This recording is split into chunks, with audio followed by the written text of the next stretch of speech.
Hello, beautiful friends. Welcome back to my YouTube channel.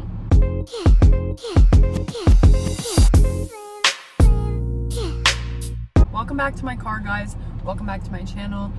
Sorry it's been a while. I had these plans of like vlogging my trip to New York City / New Jersey. It was difficult for me to do that in public, so didn't really get much content there. I got my smoothie from Whole Foods. I'm a little bit disappointed with it, I'm not gonna lie. This is my favorite smoothie to get from there. It's just a build your own. I get almond milk, banana, strawberry, spinach, and cacao powder. So simple, but it always tastes like a chocolate milkshake, except for today. And it's usually like a deep chocolatey color, but it's not that today. And I was watching her make it, and she made it like super thick at first and didn't add much cacao powder, and then she had to just keep adding almond milk to blend it. So it's very thin and very milky, and I'm very disappointed, but it is what it is, you know? Anyway, today's video is going to be commonly asked questions. So there are lots of questions that people ask me all the time, the same questions, and so I thought it would be a good idea to just kind of make a video of them all, put it out there so I can help you guys out. So, hope you enjoy. Let's get on into the video. First question is, did I experience extreme hunger and how to cope with extreme hunger? So, if you don't know, extreme hunger is something that lots of people experience after long periods of restriction.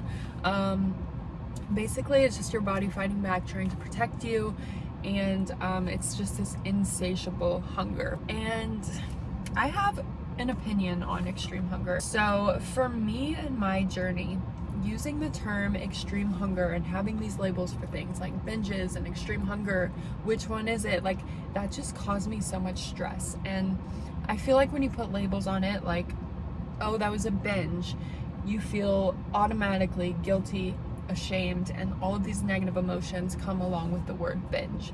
And then extreme hunger, you have all these scared, fearful, anxious emotions of, oh my gosh, how long is this gonna last? Like, what's going on?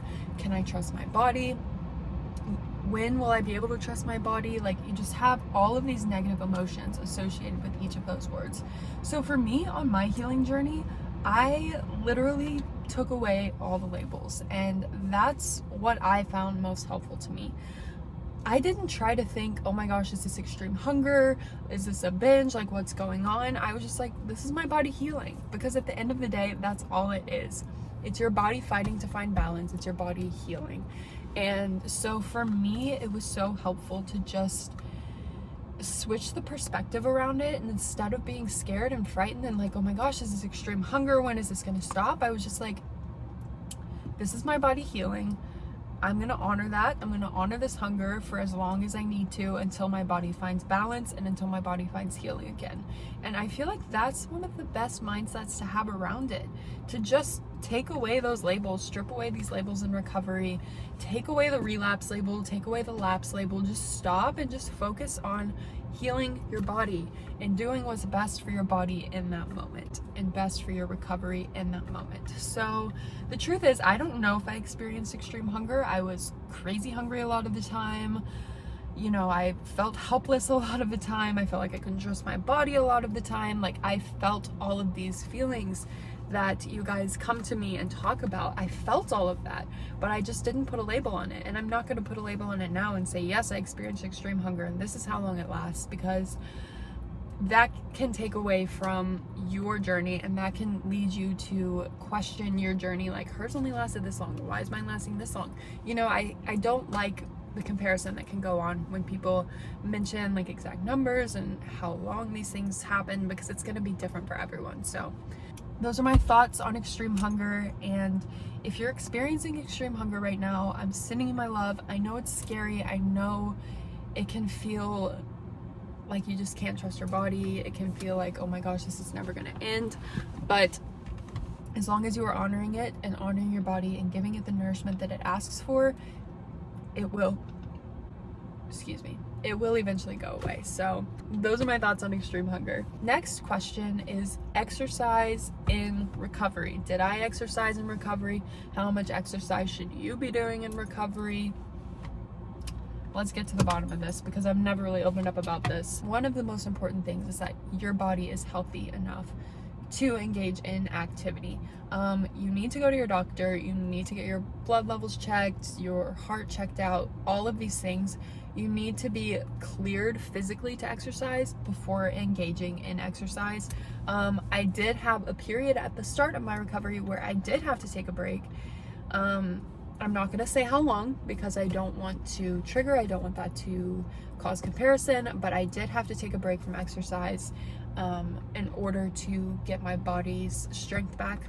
But again, that's totally different for everyone, and the most important thing is that you make sure your body is healthy enough to engage in exercise, because there are so many dangerous things that could happen if it's not. So, did I exercise in recovery? I did. Should you exercise in recovery? The truth about exercise in recovery is that it's not always a bad thing. I don't really like how so many people put this label on it that all exercise in recovery is bad, off limits, because that's not really the case, and it doesn't have to be that way.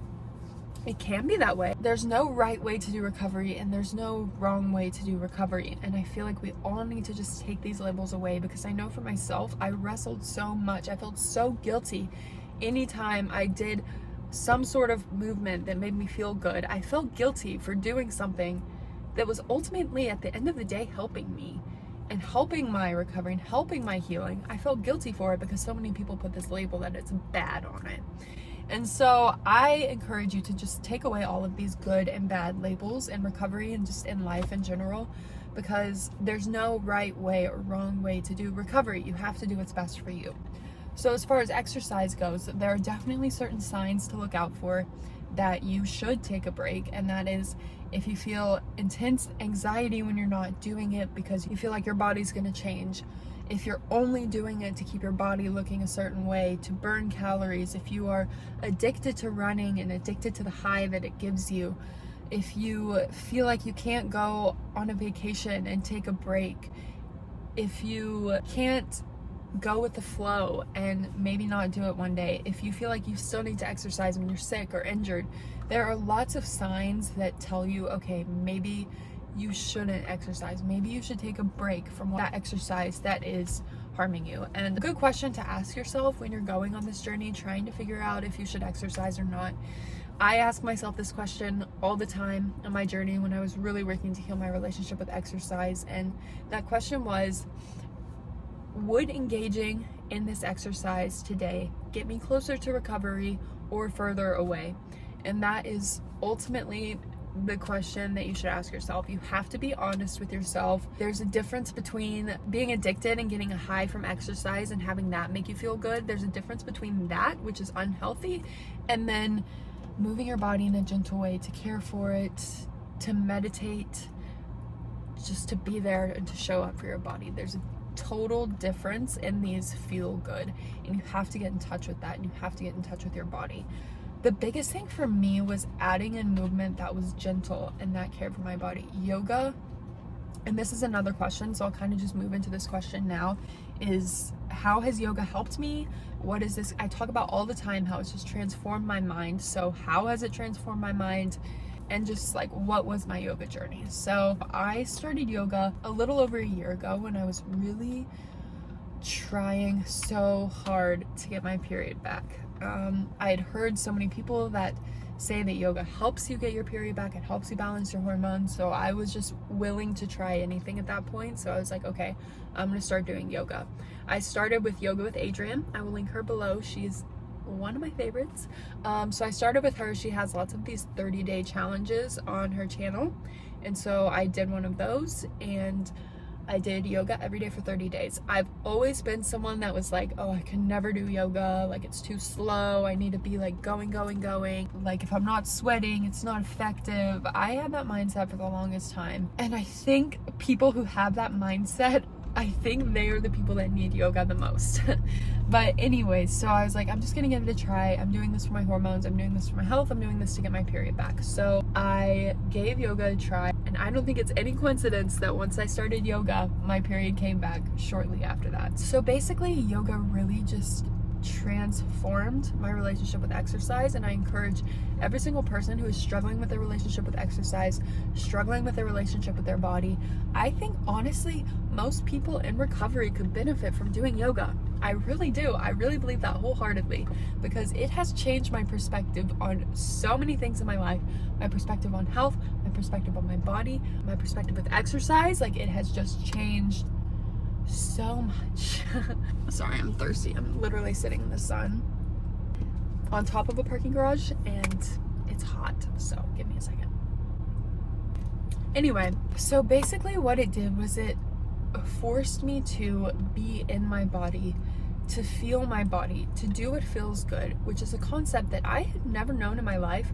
Growing up as a very serious ballet dancer, it's always work harder, push harder. If you're not in pain, you're not working hard enough. Like, you can never be doing enough in ballet. And so to hear someone say, do what feels good to you, I was like, what? Like, do what feels good? What's the point of that? Like, I literally just had no concept of just doing what feels good to my body. And but I was like, okay, I'm just gonna do what feels good, I guess. So it's still taking me, like, that's still something I'm having to get used to, especially now that I've started going to yoga classes in person. I feel like I need to push myself, and so just taking a step back and doing what feels good is still a challenge for me. But that mindset is just something that has just transformed my mind, and just using movement as a way, yoga has just taught me to use movement as a way to care for my body, to care for myself, to care for this beautiful vessel that I've been given, to slow down, to breathe, to be in the present. Like, it's hard to explain everything that it's done for me, because it's been a total mind transformation and a total perspective shift. And I just can't even recommend yoga enough. Like, please, if you're struggling with your relationship with exercise and movement and your body, or just anyone in general, just try it out. Just try yoga. Give it a try.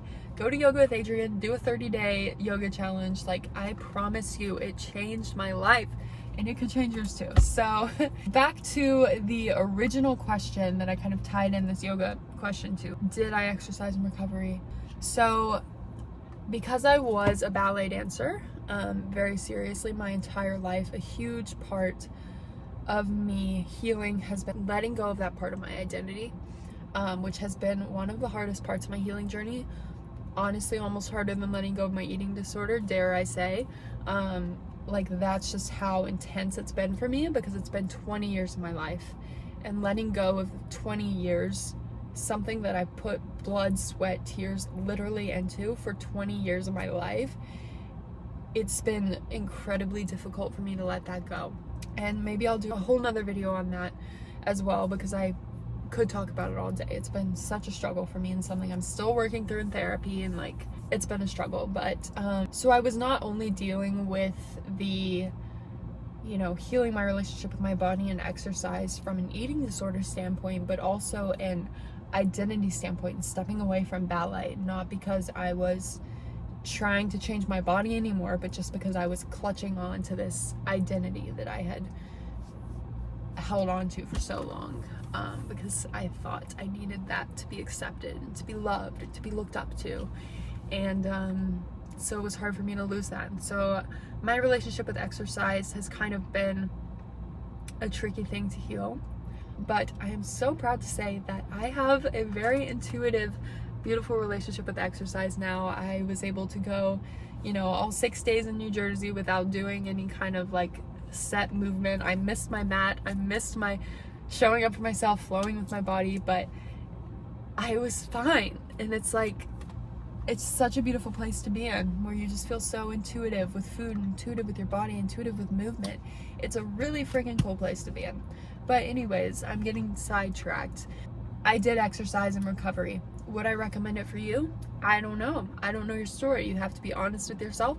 You have to talk to your treatment team, talk to your parents, talk to your support system, talk to anybody who is there. You need to be open, you need to be honest, because at the end of the day, if you're not doing those things, you're gonna stay stuck. And I'll say this again, there's no right way to do recovery, there's no wrong way to do recovery. You have to be honest and open with a team of people, with your support system, with yourself, so you can find a way of recovery that's going to be best for you. A person on the internet who knows nothing about you cannot tell you if exercise is going to be good for you or not. Another thing that was very helpful for me was replacing the obsessive exercise with a new form of movement, something that was fun, something that was different, something that was new.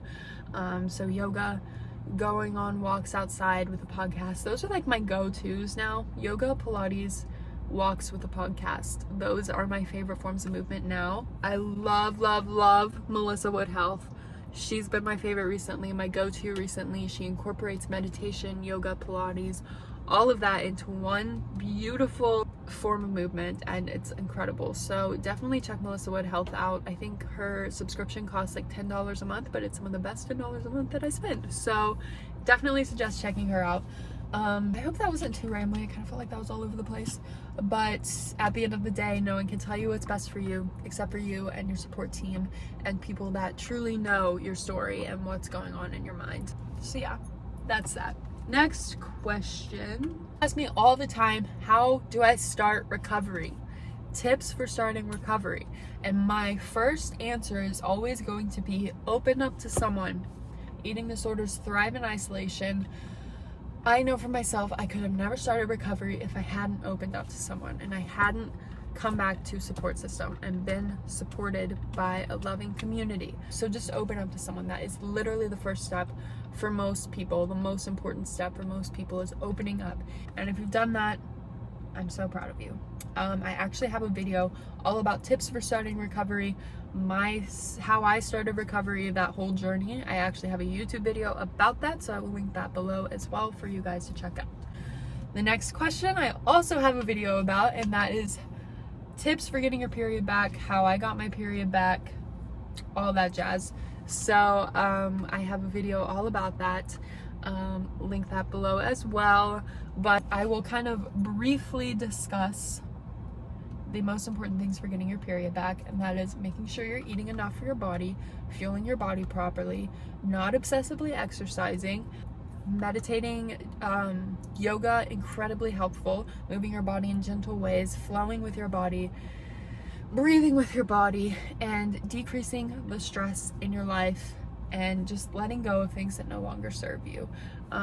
Like I said, I have a video that goes way more into depth with this, so definitely go check that out as well. So the next question is, how do I deal with weight gain? One of the hardest things to do. You know, I was a ballet dancer my whole life, and then I was a fashion model for 4 years. So like being thin, losing weight was just always a good thing in my mind. And so having to unlearn all of that was one of the biggest struggles for me. Gaining weight was one of the biggest struggles for me. But let me tell you something helped me out so much with this. And that is, well, of course, one, stop weighing yourself. That's gonna be the best thing. But if you don't feel strong enough to let go of that yet, I didn't at the beginning of my journey, but please do if you do, because I'm telling you, you're gonna be leaps and bounds closer to recovery once you get rid of that scale. So for me, something that helped me so much was taking it one step at a time. I could not fathom thinking about the total amount of weight that I needed to gain. That just was so absolutely terrifying for me, and if I had thought about that, it would have kept me stuck in the same place. And so if I can encourage one thing, it's to take it one step at a time. Don't focus on the big picture. Don't focus on all of this weight that you have to gain. Literally just taking it one day at a time. And the best thing, like I said, the best thing that you can do is get rid of your scale. I swear I felt like I took 100 steps into recovery once I got rid of my scale, because I found such this deep, intuitive trust with my body after that. And I really started to connect with my intuition once I got rid of my scale, because it was holding me back from doing that. So once I let go of that thing that was no longer serving me anymore, I was then able to step into a life of intuition and step into a place of intuition and love and care and respect for my body. And I stopped viewing it as a thing to be controlled. I stopped viewing it as a robot, and I started viewing it as a living, fluid, functioning body. Our bodies are going to fluctuate throughout our lives. The weight is going to fluctuate throughout our lives because we are living, breathing humans. So many things go into our weight. So the best thing you can do is just get rid of that scale and stop viewing yourself as a number and start viewing yourself as a living being, because it's so beautiful once you find that connection. So dealing with weight gain in the number sense, the best thing you can do is get rid of that scale. Dealing with it in a seeing yourself in the mirror sense, literally noticing your body changing. I know I felt my body changing. Like I felt the places that had more fat on them. Like it was just this weird feeling, and it's so uncomfortable. So I feel you, and I know how uncomfortable that can be. So there are so many things. I could go on about this topic all day long, because I really had to work on this, because gaining weight was so incredibly hard for me, because my identity had been based on the way that I look at my body, and so losing that was absolutely terrifying. But something that helped me along the way so much was finding body gratitude. So instead of thinking, oh my gosh, I hate the way my arms look today, gosh, my legs look so big and so gross, I feel so gross, you take that thought, you acknowledge it, and then you switch it to a thought of gratitude. Like, okay, maybe I don't like the way that they look right now, but you know what? I love that they allow me to walk, they allow me to move, they allow me to dance, they allow me to live my life, and I'm so grateful for that. My stomach, I hate the way my stomach looks now. I'm not toned. I wish I had abs. I feel disgusting. I hate the rolls on my stomach, the stretch marks. You take those thoughts, you acknowledge them for what they are. Okay, maybe that's true right now. Maybe I do feel that way right now. But I'm so grateful that my stomach protects my vital organs. I'm so grateful that my stomach could carry a child someday. Like, that's pretty freaking cool. So you just take these negative thoughts, you acknowledge them for what they are, you accept them for what they are, but then you switch them to a thought of gratitude. I can't tell you how much that mindset has changed my life in general, and has changed my perspective on my body. Because at the end of the day, you were not put on this earth to have a thin body. You were not put on this earth to have a toned body. You were put on this earth to live your life. This also helped me just asking myself this question. At the end of my life, am I really going to care what my body looked like? Or am I going to care about the life that I lived with it? It's just so much of changing your perspective around your body and trying to rewire those thoughts. Gratitude helped me immensely, and just really thinking about what's going to matter at the end of my life, because I don't know about you, but I don't want to get to the end of my life and look back and just see all this time that I didn't live to my fullest potential because I was too worried about what I looked like. Because I know at the end of my life, I'm not going to care about that. So much of finding body peace and compassion is just unlearning all of these things that we've been taught by diet culture. It just takes a lot of unlearning, and it takes time. You have to be gentle with yourself. You're gonna have good days, you're gonna have bad days. I still have bad body image days. Every single person out there still has bad body image days, but it's about how you view those days. Now, when I have a bad body image day, I tune in and I'm like, okay, what's really going on right now? Because bad body image actually has nothing to do with your body, and it has everything to do with your mind. So if you take a step back and you're like, okay, what do I really need right now? Do I need more self-care? Do I need more time with myself? Do I need more time with others? Am I feeling anxious? Should I meditate? Am I feeling unloved? Like, you have to dig deep and you have to ask yourself what's really going on when you're feeling bad about your body, because it's not your body that's wrong. Your body's never been wrong. There's nothing wrong with your body. It's all about what's going on in here. So those are just a couple tips with how I've kind of dealt with weight gain. Growing out of clothes was so hard for me at the beginning. So hard. Like, I remember even just this past October, I went to go buy jeans and I just went home and cried because I didn't like the way any of them looked on me. I just felt so down about the way that I looked, and I just went home and cried. And that's okay too. If you have days where you just need to cry and you need to feel bad about it, do that. That's important. It's important to feel these emotions. You can't just push them away. but you also have to learn how to feel them and how to let them move through you. Accept them for what they are, acknowledge them for what they are, and then use those negative thoughts to help you move forward. So yeah, I hope that was kind of helpful. I feel very rambly in this video, so I hope this is gonna make sense, and I hope I'm able to piece this together in a way that makes sense. So yeah, I hope you guys found this video kind of helpful. I hope I answered this in a way that made sense. I hope I answered these questions. These are just a few questions that I get asked a lot, so I'm definitely going to do a part 2 to this video. I just didn't want it to be 30 minutes long because I have a problem with not knowing how to condense things and how to make short videos. So definitely let me know how you like this video. I hope you found it helpful. If you are on your recovery journey right now, I'm sending you all of my light, all of my love, all of my peace, and yeah, just take care of yourself, friends. Life is so much more beautiful when you are nourished and when you are free and when you find peace with yourself and with your body. Life is just so freaking beautiful. Like, look at this. Look at the sky. Life is good, friends. Life is good.